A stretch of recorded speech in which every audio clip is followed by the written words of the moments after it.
termino la guerra, paso al desarme, el desarme nuclear sobre todo, que voy a tocar el desarme nuclear, que es ahorita importante por la cuestión Rusia-Ucrania, y finalmente termino con todo lo relativo a política exterior.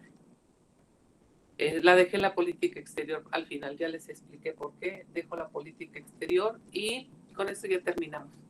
Y estaremos listísimos para presentar nuestro segundo examen. Espero que les vaya bien. Y ya vean que ya lo tengo todo de alguna manera estructurado para que no los haga ir tanto. Entonces podemos avanzar bastante bien. Hoy terminamos con la corte, déjenme compartirles. No sé si tengan algún comentario, algo. No se sientan coartados por esto. Yo siempre estoy abierta a la... Miren, terminé con los jóvenes del otro grupo. Bendito Dios que terminamos. Ay, espérame, déjenme regresar acá.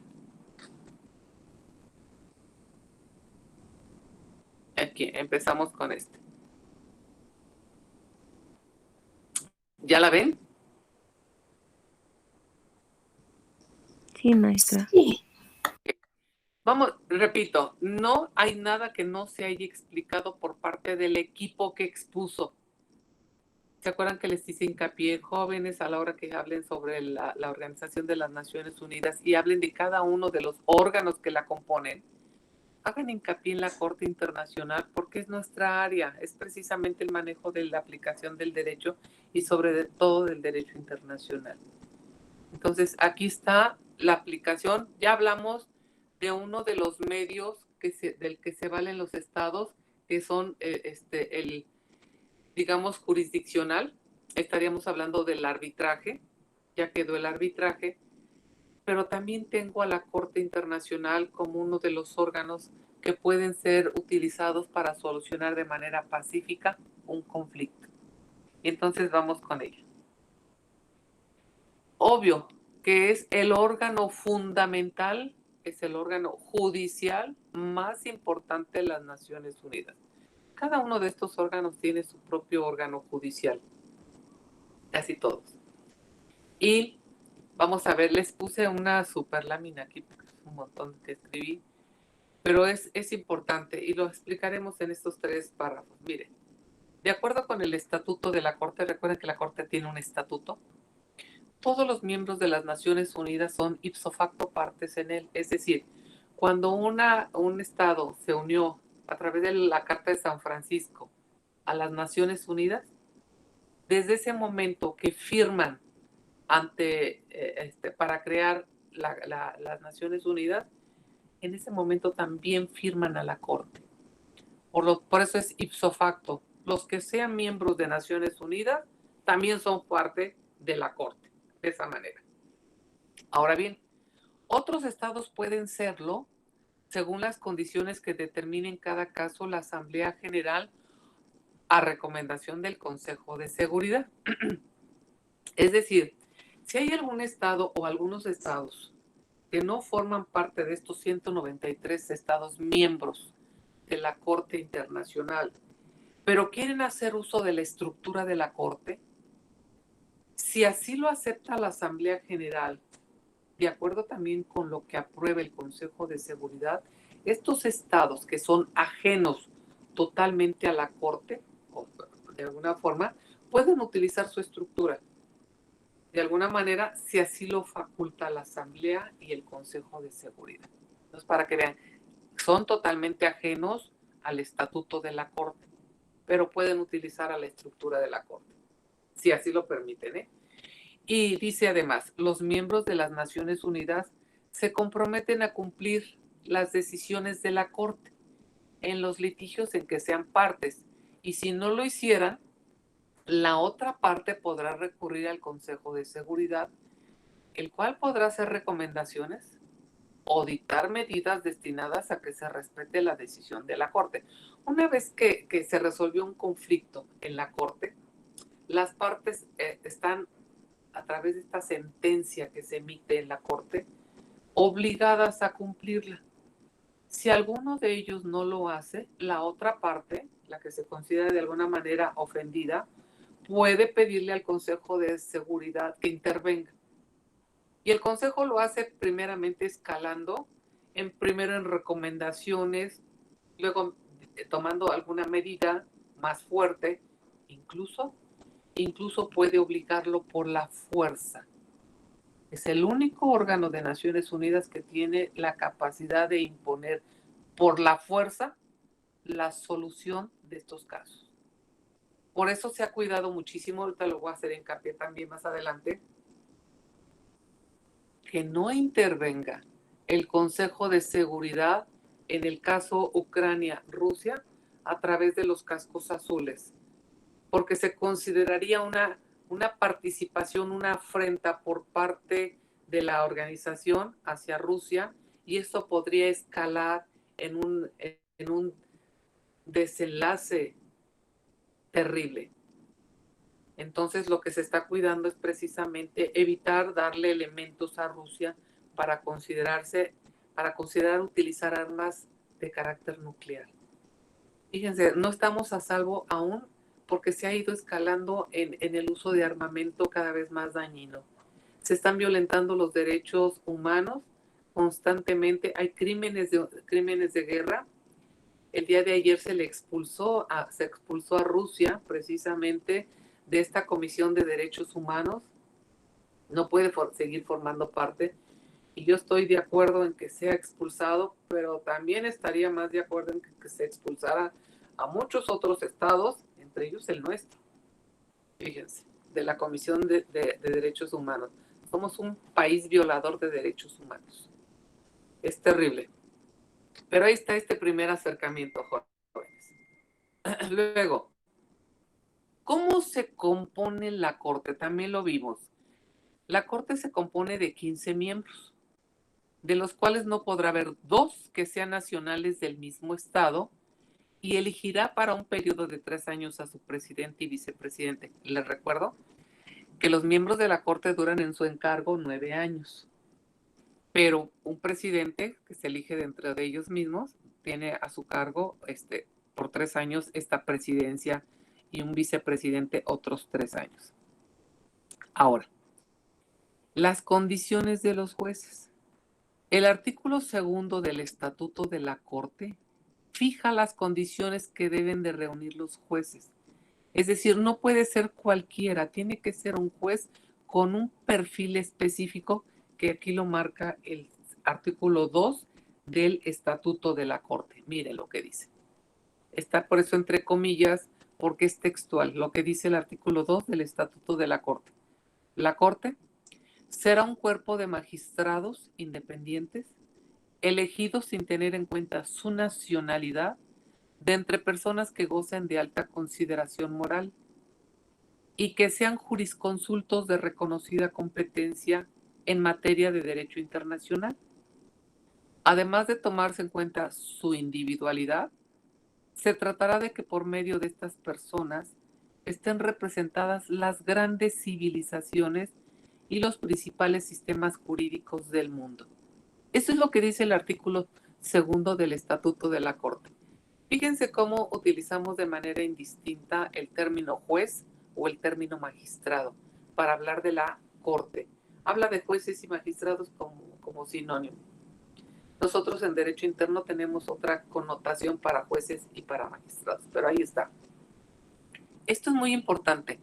Todos los miembros que forman parte de la Corte son jurisconsultos, es decir, conocedores del derecho. No solamente conocen el derecho, lo interpretan y lo aplican. Eso es lo que los hace realmente hábiles para el manejo del derecho en general.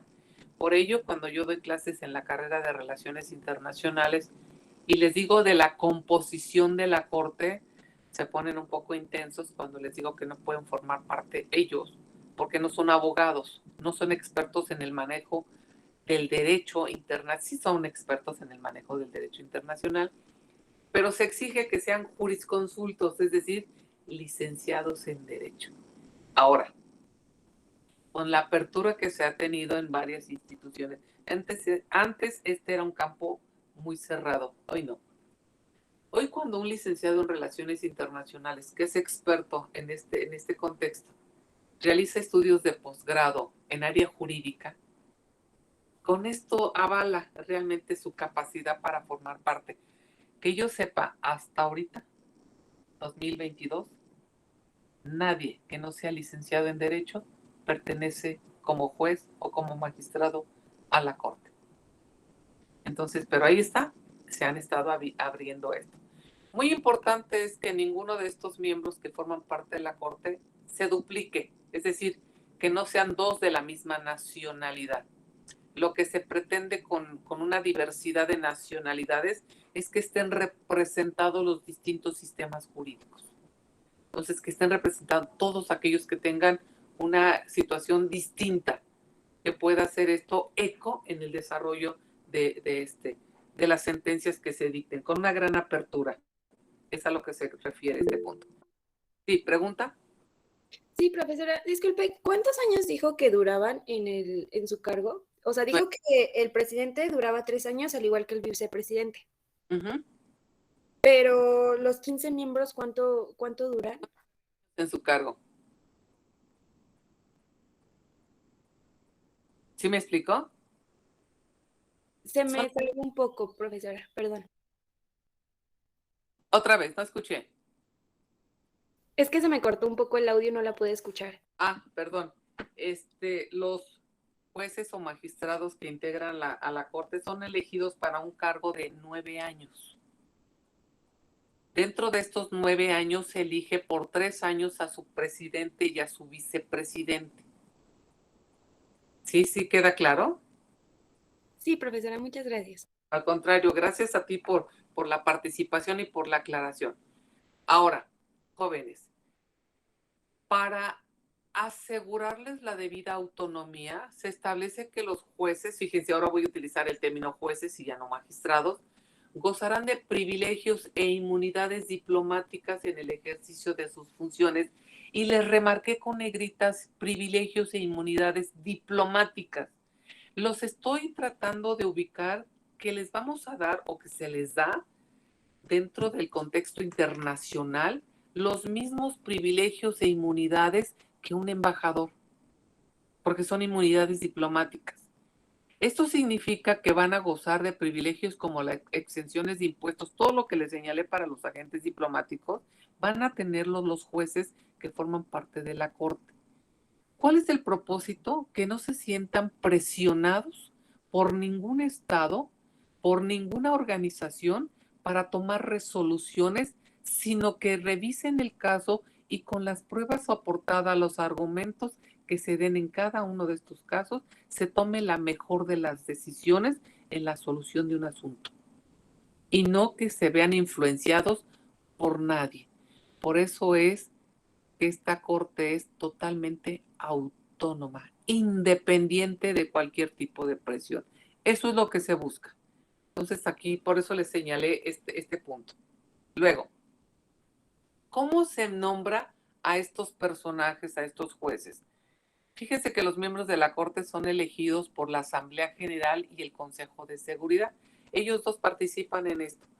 Por supuesto, el secretario general de la ONU hace una lista con las personas que son propuestas. Y esta lista que ya tiene el secretario general hace un duplicado. Una parte la presenta al Consejo de Seguridad y la otra a la Asamblea General. Estos órganos van a trabajar por separado.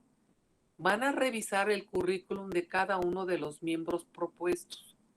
Quién es la persona, cómo se ha desempeñado, su alta moralidad, etcétera, etcétera. Una vez que el Consejo de Seguridad y la Asamblea General, cada uno por su parte, haciendo toda una revisión, va a votar, va a hacer una votación para ver a quiénes proponen. Y cada una de estas listas tiene que tener el nombramiento de ciertas personas. Y una vez que ya tenemos una lista por parte de la Asamblea General y otra lista por parte del Consejo de Seguridad, se reúnen estos dos órganos y se hace una revisión de las listas. aquel personaje que aparezca en ambas listas es un candidato idóneo para ocupar un puesto en la corte. No sé si me expliqué, jóvenes.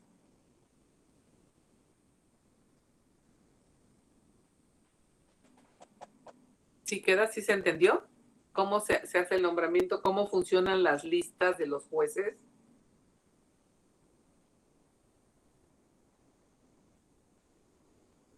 Sí, profesor. Así les pregunto que si están ahí. Sí, más o menos me voy. Esto ya lo conocen, solamente estoy puntualizando algunas cuestiones para que les reafirme este conocimiento. Luego, vienen unos jueces llamados jueces ad hoc. El término ad hoc significa adecuado, ideal o especial. Son jueces especiales que son designados para un caso en particular. Miren cómo funciona. Si una o ambas partes en un litigio ante la corte no contasen entre los magistrados con una persona de su nacionalidad, la parte o las partes que estén en esas condiciones podrán nombrar a una persona de su elección, preferentemente entre las que hubiesen sido anteriormente propuestas para formar parte de la corte, para que tomen asiento en calidad de magistrados respecto a ese asunto concreto. Lo que se trata aquí es que estén representados estos dos estados a través de los jueces en una igualdad de circunstancias. Vamos a suponer que si es un conflicto entre México y Estados Unidos ahorita en estos momentos tiene en la corte a una persona de su nacionalidad, México no. Como tenemos un problema y aquí hay una, digamos, desigualdad, porque Estados Unidos tiene miembro en la corte, nosotros no. Se permite que de la lista que se propuso por parte de México se elija uno de estas personas para que de manera ad hoc, es decir, de manera especial, suba a la corte como juez para revisar ese caso en particular, de tal manera que haya una igualdad dentro, un equilibrio entre el juez o magistrado mexicano y el juez o magistrado estadounidense. No sé si me expliqué, muchachos. Sí, maestra. Eso es a lo que llamo yo un juez ad hoc. Bueno, yo no lo llamo, lo llama la doctrina. Jueces ad hoc, jueces especiales que únicamente entran para formar parte de la corte en una igualdad de circunstancias, respetando este derecho. Y una vez que termina el caso, este juez que fue designado de manera ad hoc desaparece, regresa a formar parte de la lista, pero desaparece, por supuesto, como miembro de la corte. Luego, la corte tiene dos tipos de competencia. La corte conoce de los conflictos de dos maneras diferentes. Puede tener una competencia contenciosa. Recuerden que contenciosa significa contienda, de pleito. Y puede tener una competencia consultiva, de consulta. Entonces, para que se les grabe mejor. En el caso de la competencia contenciosa de la Corte, esta se extiende a todos los conflictos que las partes le sometan y a todos los asuntos especialmente previstos en la Carta de las Naciones Unidas o en los tratados y convenciones vigentes. Entonces, ojo con lo que les voy a decir aquí. En una primera parte, la competencia contenciosa de la Corte es voluntaria por parte de los estados. Ellos deciden si le ponen a consideración de la Corte su asunto. Esto es muy importante, a no ser que haya tratados al respecto que sean competencia de la Corte y que así lo hayan decidido previamente las partes. Esto es muy importante que se maneje, porque aquí les estoy señalando en esta primera instancia que la competencia contenciosa de la Corte es a voluntad de las partes. Mucho cuidado con esto que les estoy diciendo como primer punto. Luego, la Corte debe decidir los conflictos conforme al derecho. Y el artículo 38, que es del estatuto, señala que se entiende por derecho internacional. ¿Se acuerdan que ayer les dije cómo se compone el derecho internacional? Es decir, siempre cuando hablemos de tanto en arbitraje como en la corte, dicen, y el derecho que las partes invocan es el derecho internacional. ¿Qué comprende al derecho internacional? Pues aquí se los pongo, las convenciones internacionales, la costumbre, los principios generales del derecho, las decisiones judiciales e incluso la doctrina. Todas ellas forman lo que es el derecho internacional, que es el que aplican tanto la Corte Permanente de Arbitraje como la Corte Internacional. ¿Fui clara, jóvenes?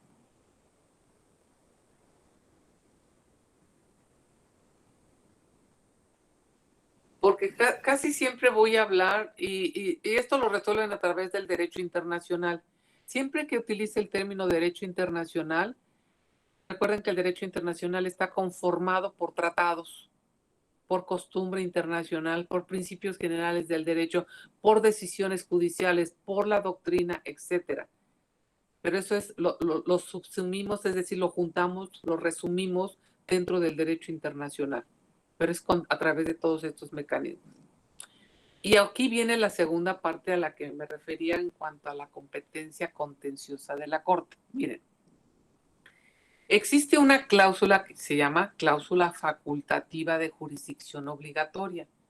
Por medio de esta cláusula, los estados aceptan como obligatoria la competencia de la Corte. Aquí aparecen unas 3 florecitas y dice explicar en clase. Lo pongo por lo siguiente. Cuando se crea a través de la Carta de San Francisco la Organización de las Naciones Unidas, todos los estados fundadores determinaron de manera voluntaria, en caso de así requerirlo, la participación de la Corte. Por eso les hablé en una primera parte que la jurisdicción de la Corte es a voluntad de los estados. Es decir, solamente puede participar si los estados así se lo requieren. Pero si en el momento de que un nuevo estado va a formar parte de la organización adheriéndose a través de este mecanismo de la adhesión, integrándose. Acuérdense que por la adhesión un estado forma parte del estatuto de la Corte sin cambiarle nada, allanándose al asunto. Entonces, estos estados que se van a integrar a la Carta de San Francisco y por ello formar parte de la Corte y de la Organización de Naciones Unidas, en el momento en que aceptan formar parte de la organización, aceptan la jurisdicción de la Corte como obligatoria. Este es el segundo elemento, la segunda parte. Cuando son miembros fundadores, la competencia de la Corte es a voluntad de los estados. Pero cuando a través de la adhesión los estados forman parte de la organización, ellos firmaron voluntariamente la jurisdicción obligatoria de la Corte. No sé si me expliqué.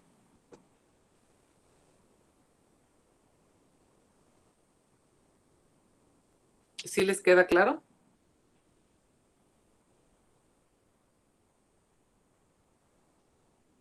¿Sí, jóvenes, o no?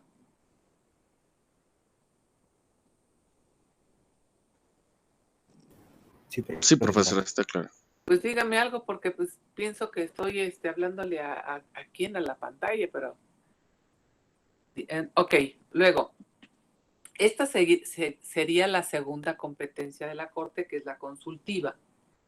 Esto es bien interesante porque la Corte podrá emitir opiniones consultivas respecto de cualquier cuestión jurídica a solicitud de cualquier organismo autorizado para ello por la Carta de las Naciones Unidas o de acuerdo con las disposiciones de la misma. Esto es cierto, cualquier estado puede acercarse a la Corte y a través de cierta solicitud preguntarle sobre algún tema de carácter jurídico. Y la Corte deberá, con toda esta experiencia a través de estos jurisconsultos, darle la mejor opinión jurídica al respecto. Obvio que tanto el Consejo de Seguridad y la Asamblea General siempre van a estar solicitándole a la Corte sus opiniones consultivas. Siempre que se trata de una cuestión jurídica, estos dos órganos se acercan a la Corte para saber. El Consejo de Seguridad en estos momentos preguntó cuáles serían los efectos no solamente políticos, los efectos jurídicos que se derivan de que yo utilice a los cascos azules en Ucrania. ¿Cuál es la perspectiva? Y aquí está el Consejo, por supuesto, la orientación de la Corte. Igual la Asamblea General lo requiere para solicitarle su opinión respecto a algún tema jurídico. Y la Corte, con esta especialidad que tiene del manejo del derecho, tiene que darle una orientación o por lo menos una opinión. ¿Queda claro? Esta competencia consultiva.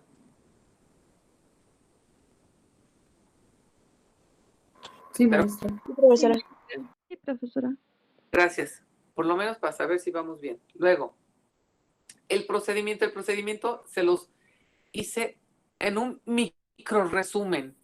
Solamente es tocar los puntos relevantes del procedimiento de solicitud de parte de un Estado para que la Corte resuelva. Miren, tiene lugar mediante la notificación del compromiso o mediante solicitud escrita dirigida al secretario de la Corte, indicando el objeto de la controversia y las partes. Entonces están pidiendo aquí que intervenga la Corte para conocer de un problema entre dos estados, vamos a suponerlo así. El secretario de la Corte recibe esta solicitud y el secretario de la Corte, una vez que ya tiene este escrito dirigido a la Corte, lo va a comunicar a todos los interesados, es decir, les va a decir que el asunto está radicado ya, es decir, ya lo tienen de alguna forma dentro de la Corte y se está de alguna forma manejando. Entonces el secretario de la Corte lo comunica a todos los interesados, pero también a todos los miembros de las Naciones Unidas por conducto del secretario general. No es un procedimiento, el procedimiento va a ser en secreto, más bien el desahogo de pruebas y todo, pero se sabe que hay una controversia de carácter internacional porque el propio secretario general de la organización lo da a conocer. Fíjense. Además, todos los otros estados que tengan derecho a comparecer ante la Corte podrán asistir. Todos los que se sientan de alguna manera afectados pueden solicitar que se les permita intervenir y bueno, la Corte toma en cuenta tal petición y si no hay una cuestión ajena, pues los acepta. En caso contrario, pues les dice que no ha lugar a su petición y no los acepta. Punto. Hasta aquí está cómo se comunica todo esto por parte del secretario de la Corte. Luego, una vez hecha la presentación del asunto por los agentes, consejeros o abogados, de acuerdo con lo que la Corte haya dispuesto, el presidente dará por terminada la vista, comenzando sus deliberaciones, por eso les dije que serán secretas y en privado. Aquí ya una vez que se presentaron todas las pruebas, se desahogaron, se argumentó lo que se tenía que decir, etcétera, se da por terminada la vista, ya. Y ahora sí, vamos a entrar a deliberar los miembros de la Corte. Estas deliberaciones siempre son secretas y en privado. Y estas decisiones se toman por mayoría de votos de los magistrados presentes y en caso de empate el voto del presidente será decisivo.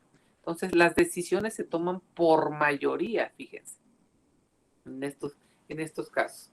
De alguna forma se trata de respetar las participaciones de todos los miembros. Finalmente nos iríamos a la sentencia.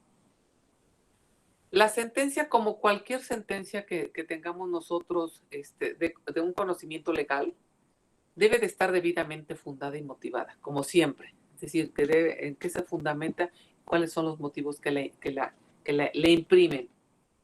Esta sentencia se considera cosa juzgada. Eso es bien, bien importante y, por supuesto, es una sentencia definitiva e inapelable. Lo único aquí debí de haber puesto una nota. ¿Para qué? Para ponerles que se puede pedir la revisión. Fíjense bien cuándo se puede pedir la revisión. Únicamente la revisión de esa sentencia cuando se descubra un hecho nuevo, es decir, un hecho superveniente, desconocido en el momento de dictar sentencia por la Corte y por la parte que pida la revisión. El Estado que la solicita debe de hacerlo en un plazo no mayor de 6 meses, contados a partir del momento en que se tuvo conocimiento del nuevo hecho. Lo único que se trata es de que la sentencia esté ajustada a este nuevo hecho superveniente y por supuesto que la parte que lo haga debe de hacerlo en un plazo no mayor de 6 meses a partir de la fecha en que tuvo conocimiento de ese hecho. Si no lo hace dentro de este periodo, se tiene por perdido este derecho y la sentencia causa estado. Entonces, espero que les quede claro esto de la sentencia y me iría solamente a esta última parte, que es importante porque me salgo de la corte para hablarles de 2 órganos distintos a la corte, pero son 2 órganos importantes de Naciones Unidas que son los únicos que pueden intervenir directamente en la solución de conflictos internacionales. Y lo extraje por la cuestión Ucrania-Rusia, porque es el momento en que estos 2 órganos actúen, participen.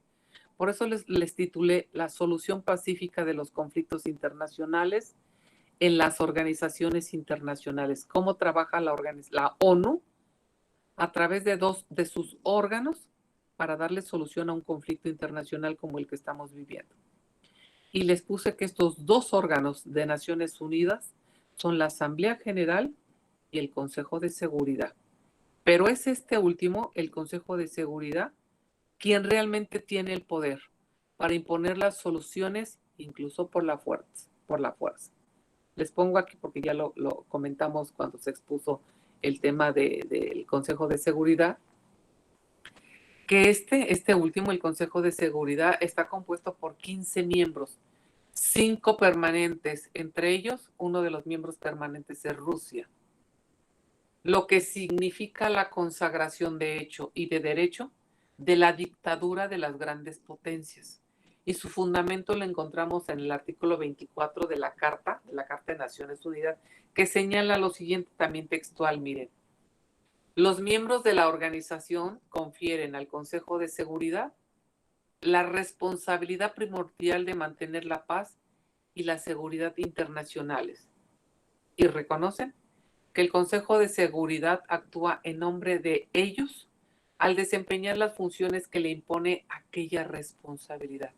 Este artículo 24, precisamente del estatuto que crea a las Naciones Unidas, a esta Carta de San Francisco, de alguna manera obliga al Consejo de Seguridad a actuar a nombre y en representación de los demás estados para mantener la paz y la seguridad internacional, incluso por la fuerza.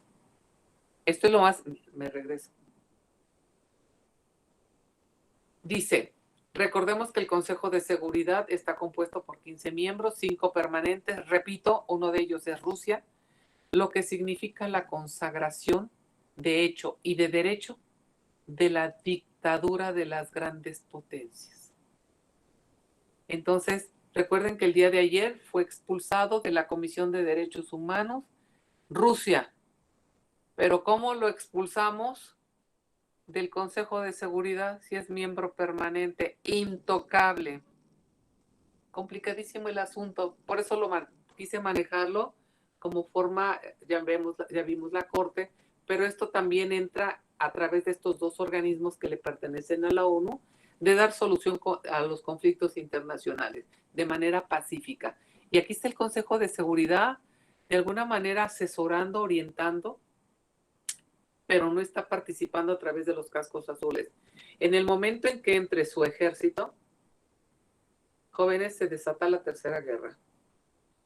Por eso el Consejo de Seguridad se ha cuidado mucho de no participar directamente con los cascos azules. Podrían entrar los cascos azules simplemente para ayudar a la población civil, pero Rusia lo va a tomar como agresión. Y entonces se está cuidando mucho ese detalle de no propiciar un mayor desarrollo de las hostilidades. ¿Hasta aquí alguna pregunta, jóvenes?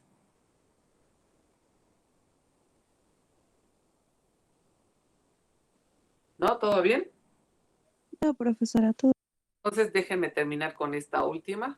Bueno, esto ya es lo que dice el 24 de la Carta de Naciones, lo que dice que le dotan de este gran trabajo al Consejo de Seguridad para que en nombre de todos los estados representándolos puedan cuidar la integridad de todo el mundo.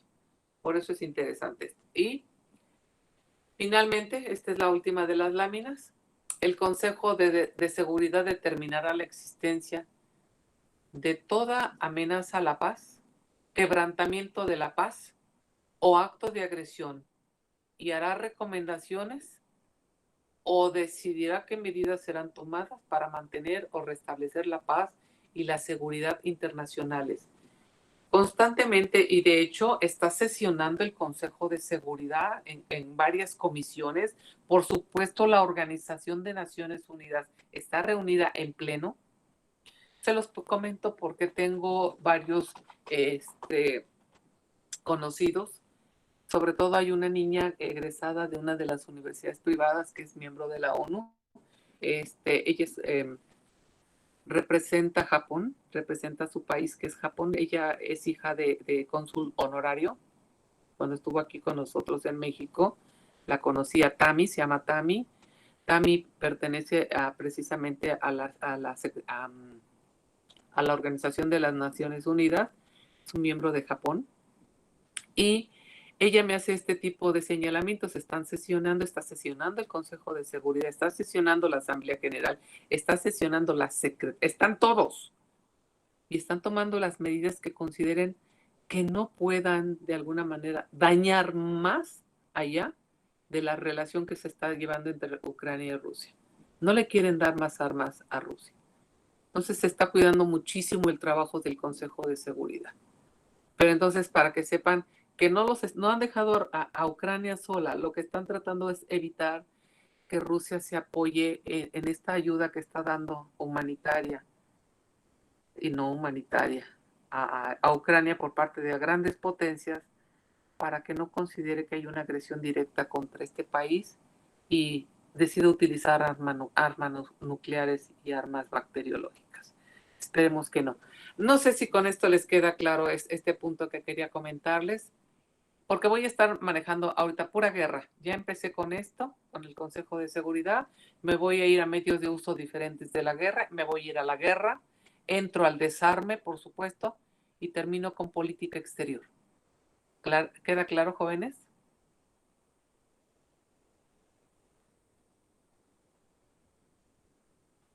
Sí, profesora. Pues con esto Todo terminamos. bien, maestra, gracias. Muchas gracias a todas y a todos. Con esto terminamos esta parte que me interesaba. Bueno, está aquí esta, que faltaría. Pero ya se los dije. El Consejo de Seguridad podrá pedir también a los Estados miembros que apliquen las medidas distintas del uso de la fuerza. Por ejemplo, interrupción total o parcial de las relaciones económicas. Lo que hicieron inmediatamente que se tuvo conocimiento de este grave problema de Ucrania-Rusia, ¿qué hicieron los demás estados, tanto Europa como América? Impedir por todos los medios el uso de ciertos beneficios económicos, bloqueos y demás. Esto es lo que recomienda el Consejo de Seguridad, fíjense. Y en caso de que falle todo, puede utilizar la fuerza. Realmente ese sería una cosa espantosa que no queremos que se dé. Pues con esto termino esta parte de los medios diplomáticos y medios jurisdiccionales que tienen como fin darle una solución pacífica a los conflictos internacionales, los conflictos entre los estados. Medios diplomáticos, que son medios voluntarios, los que las partes deciden o no acatar las decisiones que se tomen. Los medios jurisdiccionales, que son medios obligatorios, son vinculantes, porque obligan a los estados obligan a, de alguna manera, aceptar la sentencia, y en caso de que no lo hagan, hay sanciones correspondientes. Pues con esto déjenme dar por terminado esta parte del curso, para, regresando ya de nuestro periodo de vacaciones, enfilarnos a los temas últimos. No sé si tengan alguna pregunta. Si no, No, maestra, gracias. Muchísimas gracias a todos y a todas por estar aquí conmigo este día. Agradezco infinitamente esto. Por supuesto, mi única recomendación es que se cuiden mucho ahora que van a estar de descanso. Si van a salir, extremen todos los cuidados. Los quiero ver de vuelta. Y nos vemos entonces regresando de vacaciones. Me imagino que me conectaré esa primera clase de manera virtual y que en la siguiente nos veríamos físicamente, de manera presencial. Mil gracias a todos y a todas. Mil gracias y que tengan un excelente día. Y felices vacaciones. Gracias, profesora. Muchas gracias, Muchas profesora. Nos gracias. vemos. Gracias, profesora. Gracias, que esté muy bien. Gracias, profesora. Sí, profesora. Gracias a todos. Linda, ¿qué pasó, Linda Karim? Profesora, ¿podría subir la presentación?